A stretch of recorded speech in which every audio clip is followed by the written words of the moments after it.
So welcome to what I would consider is the only detailed review of this watch on YouTube.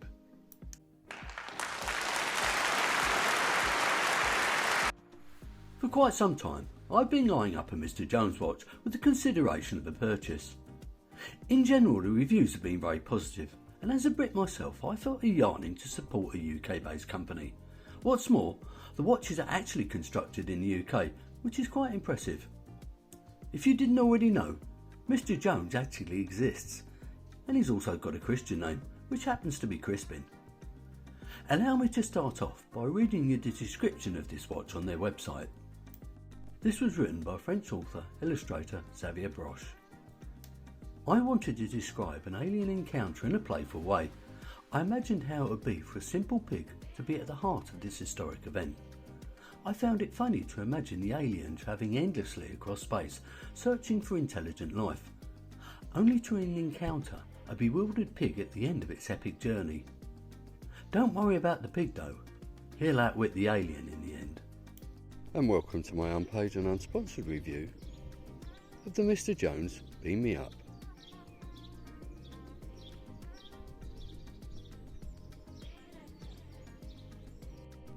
And this is the box that it came in. It's made of a thick cardboard, it's nothing special, but I suppose it's sustainable. There's a quirky outer box, and inside is a 1-year warranty card, which I think is a tad mean. And this is my watch of the day. It's the Revelta Metro Drive, a field watch with a rotating bezel.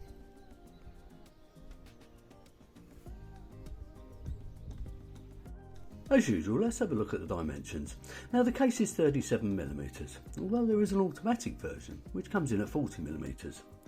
The lug width is 18mm.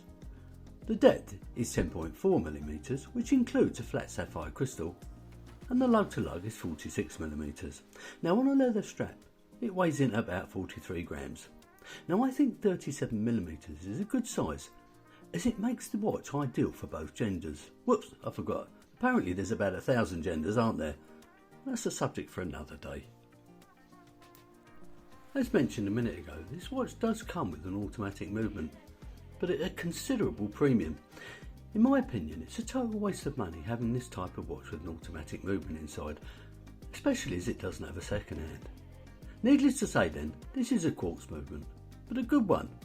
I guessed it was a Swiss Ronda but didn't know which one, so I emailed Mr Jones and apparently it's a 513.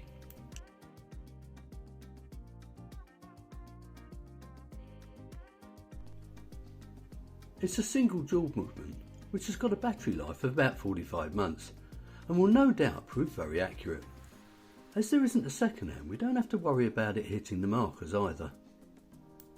The 5mm push-pull crown isn't signed, but it's nicely knurled. However, the false crown on the other side is signed. How strange. Now it operates the watch as it should do, but there isn't much more I can say about it really.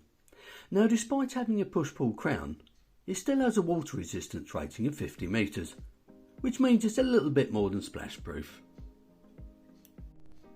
The case is fully polished 316L stainless steel, and to be fair it's done to quite a nice standard.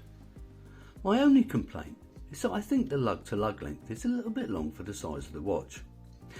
Now the sides are tiered, so that makes it a bit more interesting than just having slab sides. The caseback is polished and pressed on. Now I think that lets the watch down a little, as polished casebacks get grubby very quickly and avoiding scratches during battery changes is very difficult. Now I can't help wondering if a screw-on caseback really would have cost Mr Jones much more money. As you can see, it reads Beam Me Up by Xavier Broche, with a picture of a flying saucer, and along the bottom is engraved Designed in the Alps, Made in London by Mr Jones Watches. Now I bought this watch used, so unfortunately you may see some light scratches, which kind of proves my point. When ordering these watches you got a choice of a few straps. Now I bought this good used one with this nice quality black leather strap with blue stitching. The hardware is signed, and all in all, it's a nice strap.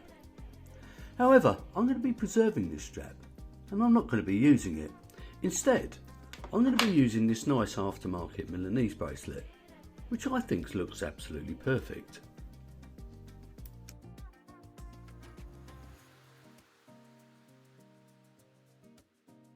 Mind you, Doesn't look bad on this blue vintage strap either.